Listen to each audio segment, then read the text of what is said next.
Yeah, you guys. Just made a video explaining my, situation. But if you take a look at this chain link fence here, and beyond that point, that's like a somewhat of a metaphorical image, so to speak, of my life right now. Like this chain is blocking me from greener pastures. You know what I'm saying? But yeah, I kind of feel like shit right now. You know, part of me wants to stick it out and see it through. But if I go back and look back of the whole journey, it took me about a year to get my CDL. And it should only take you about 3 months, but it took me a year because I was being lazy with it. I didn't want to stand out in that cold, and I go into school. The school ain't really showing me shit. They're not holding your hand, which is fine, but they're not really, too engaged. And you're out there, you're learning, and you think it's fun when you get in the truck because you're confined to, some acreage, so you ain't going nowhere, and you're only in first gear when you're doing your maneuvers anyway. So, you go out there, and maneuver-wise, you get that shit down, you think you the shit. Hell, you might even go get yourself a yard jockey job, which I'm probably going to try to do now that I think about it. But, yeah, you get out there, you do your thing, and then because you've been stupid, or not stupid, so to speak, but you've been careless as the fact of, tickets or suspensions. This is the real world. People get tickets for driving, unjustly or justly. And from those tickets, you're working a mediocre job, so you're like, what, $90? And I gotta plead guilty, so that's points. But you're like, you know what? You don't know no better at the time. You're just like, okay, you know what? Let me pay this and keep it moving. I got money to get. I got rent to pay. Some things, you can't pay and your license lapsed. So that's what happened with mine. I got a suspension on mine. But, to get that suspension lifted off, first you got to pay a surcharge. Then you got to pay the restoration fee. And it's a whole bunch of scam. But in doing so, your stuff gets, suspended, which, happened to me.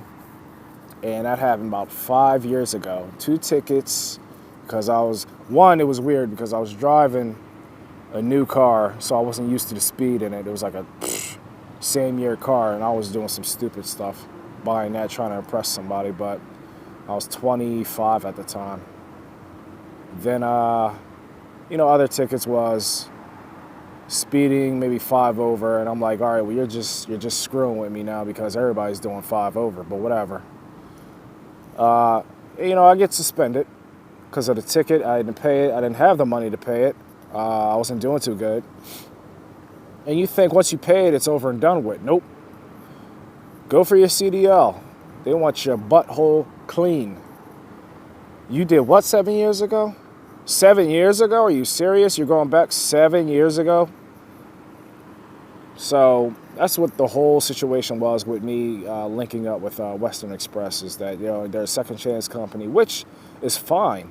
That's great. They give you a chance. They give you multiple chances. But if you want that top tier local job, you got to make sure your license is clean. And if it ain't, find out how to fix it. Yeah, for me right now, I got to figure out if I still want to do this or not. And if I do, hopefully I can get something local, something safer, and something that pays better, because I'm getting like 40 cents per mile with this. And at the same time, my trainer is putting his foot in my ass trying to get me to do all these miles so he can get the money for those miles that he's training you, that you're driving. So let me put that in a sequential, a format. You're a trainee for 240 hours and down. So max is 240. I have 150 hours. You're not paid by the hour. You're paid by the miles that you put in. And what they do is, if they stick you with a trainer, they take your miles and his miles, add them up, and pay him that, and give you a flat rate of $500 a week. Now, if you're banging your miles out, you'll probably be with the trainer maybe 3 weeks, but that's a long 3 weeks. You're thinking, oh man, ain't number 3 weeks. No, that's not you going to work from your safe home in your bed and clocking in. That's you in the back of a bunk with your trainer doing his miles in the dark and in every type of element, swerving, curving, hill jumping, and all of that. It's like you're riding a bull in your sleep. You ain't getting no sleep doing that, man. You're like in the dark. And the only thing that's going is your imagination thinking, oh God, yo, this could be it. So, I know all y'all out there, well, yeah, I know your trainer's probably thinking that when you're doing it. Yeah, he probably is. And you know what he's thinking about too? His pocket. My trainer, he talking a good case of money in his, just sitting there in the seat talking about some, oh man, I made $1,600 last week. Oh, good for you, bro. I got $500 and you're making fucking money off of me, pimping me out and shit. So, and then they're gonna get mad at you when you don't do your miles. Like, say you get sick or, you know, you have a huge ass headache. Like what happened to me, man? I had some stupid ass Burger King, got a goddamn headache. I was beat for the day, and I couldn't do no miles. You know, you're like, oh man, stop being a P, man, stop being a B, tough it up, man it out. Yeah, okay, cool. But you driving some truck, you can't concentrate because your head is banging, your stomach's curdling.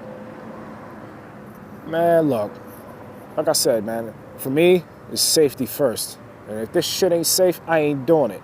And if you ain't doing it, they gonna get mad at you. And if they get mad at you enough, they'll kick you off their truck because you ain't making them no money. So that's just what it is, man. This is a 7-minute video. Holy shit. So yeah, man. Yeah, like I said, it's not you waking up from your safe, comfortable bed at some 6 a.m. in the morning, take a 10-minute drive to your work, clock in, and now you're doing your little 2-week orientation. No. This is like you sleeping in your best friend's car, the one you hate, to ask for a ride because he or she don't know what the hell they doing on the road. Who the hell gave you a license? You sleeping in the back of their car 2 hours up and 2 hours back, trying to, you know what I mean? Trying to learn something. You ain't seeing home in a week, 2 weeks. You just in the back of their seat. And they slamming your ass all the way around that damn back seat. That's what it is, man. And you ain't getting paid a lick. Look at this. Another truck. And I'm gonna tell y'all what, like you money chasers out there, you super truckers, you LLC holders and all that, whatnot. I mean, get your money, man. I'm happy for you. I'm not hating. This thing ain't for me. And you know, hopefully it's God's will that I find something stabler, safer, and better paying, you know, because, you know, everybody's got dreams and aspirations out there that they're trying to accomplish. So, where was I going with this 8-minute fucking video? To all those who are trying to get into the CDL world, I think the safest bet for you would be to get your B-class passenger and get like a regular bus route. And then even then, you know, a couple factors. You gotta make sure your license is clean. You gotta make sure you get in good with somebody to get you in there because a lot of these places want 6 months to a year's experience, safety record clean, good standing record with the company too. And I'm just hearing now that, you know, go ahead and link up with a company and not like them. You can't even use them for a reference because they'll deny the fact that you ever worked there. So yeah, this is a different world out here, man. This is serious. Yeah, so you know, just take all of that into consideration. Your past situation with your license. How many times have you tried to take the test and you mess up, or if you're not feeling it to begin with, you know, all I can do is advise you guys to try it, and if you don't like it, man, look, find something else, man. Nobody's gonna look down on you about it, and don't look down on yourself about it. You know, you're a human being. you just care more about safety than others. I suppose I do. Because all that money you making ain't gonna get you out of a damn jail. All that money you making ain't gonna bring whoever you kill back to life or yourself. So, like I said, at the end of the day, fuck all of that money. He just said that shit. Fuck all that money. Yeah, fuck all of that money. Kobe Bryant, man, God rest his soul. Kobe is gone, man, from a freak accident in a helicopter. He wasn't flying it. I'm just saying, you think about that. It could take one, and a lot of y'all can be like, yo, you could be walking up the street and get taken out. Yeah, I hear you on that. But for me, some stuff is easier controlled than others. You walking is fully controlled. If you're not paying attention to the freak accident, then okay. But once you get into a car, that risk goes up. And then you drive in a CDL, that risk goes exponentially up. And you fly in a plane. I don't know. I don't got no experience doing that. But I'm just saying, there's certain tiers of safety and risk.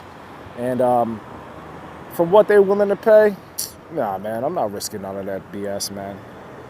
And how these trucks are built and how they're driven, nah, man. So, yeah, I'm going to try to make some more videos. This YouTube thing is a bit cutthroat. People, will like your videos and then unlike them and all of that stuff. So, I'm going to just keep the ball rolling. And I'll get back to y'all some other time with something else that I'm going to try to do. But, thanks for following me in my 2-day, 1,000-mile journey. It's been fun. It's been scary. And it's been real.